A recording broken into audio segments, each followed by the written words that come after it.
Hello everyone, welcome to Calendar's Lunchtime News. First this afternoon, the road safety charity Brake says more than 1,000 drivers in the Callander region are still on the road despite having at least 12 points on their licence. That's the amount which should bring an automatic ban. One driver in Bradford has 32 points, the most in Great Britain, after receiving 8 points on 4 occasions when they drove without insurance. Many drivers successfully plead that being disqualified would cause them exceptional hardship. But campaigners say this should stop and are demanding tougher treatment for those who repeatedly break the law and get away with it.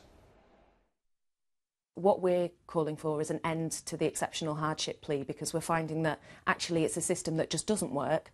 It's too widely used. It allows far too many dangerous drivers to remain on the roads. And actually, when you consider that 12 points should be an automatic ban, it actually makes a mockery of the justice system. Detectives investigating the murder of a policewoman who was originally from York have been given more time to question a former detective about her killing. The body of 33-year-old mother of 2, Heather Cooper, from Acomb, was found in a shallow woodland grave in West Sussex. The results of a post-mortem examination are expected to be released later today. It's thought her partner is being held over her death. A meeting has begun between education officials and South Yorkshire Police to discuss the best way forward for a primary school at the centre of an allegation of serious sexual assault. Police have confirmed that a member of staff at Greenlands Nursery and Infant School in Darnall was arrested on Friday after an allegation was made. It's remained closed today, but parents are being asked to take their children as normal tomorrow, when counsellors will be on hand to provide support for pupils. The mother of a missing man has criticised West Yorkshire Police for not having enough manpower to find her son. Peter Barnes disappeared from a mental health unit in Bradford last week, but hasn't been seen since, as Kate Hemingway reports. The family of Peter Barnes say they're beside themselves with worry about where he could have gone and for his personal safety. The 31-year-old, who has mental health problems, was living at a secure unit in Bradford when he disappeared last Thursday, without his phone and with no local knowledge of the area. I just can't tell you what it's like. I'm just so scared for him. I'm really frightened for him. Peter's mum has also criticised West Yorkshire Police for not keeping in contact with the family enough.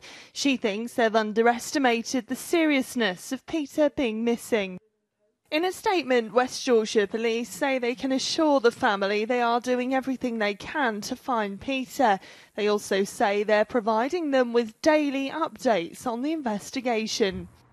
Peter's family say if he's not found overnight, they'll be travelling to Bradford tomorrow to search for him themselves. They're also setting up a Facebook page to try and find him. There's stark evidence of the so-called north-south divide today, with new figures showing if you're born and live in Hull, you're likely to die 10 years younger than your counterparts in the richest areas of London. A new health map shows children born in Hull in the last couple of years can be expected to live on average until the age of 75. But in Kensington and Chelsea, average life expectancy is 85. The gap in lifespans between Britain's richest and poorest areas is increasing, with poverty being linked to poor diet, lifestyle and health. Well, on to last night's football, and there was last-minute drama for 2 of our teams in the Championship. Leeds looked on course for their 3rd successive win after Darren O'Day fired them into the lead, but a mistake from their keeper allowed Richard Wood to equalise with just 30 seconds left on the clock. And it was a similar story for Doncaster, who took the lead at Blackpool through Billy Sharp.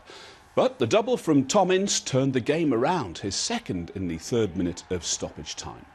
But better news for Barnsley, a 2-0 win over Burnley. Ricardo Vazte with the 2nd, and that's his 1st goal for the club. Well, now, it might seem hard to believe, but Panto season is almost upon us, and in Hull, preparations are well underway.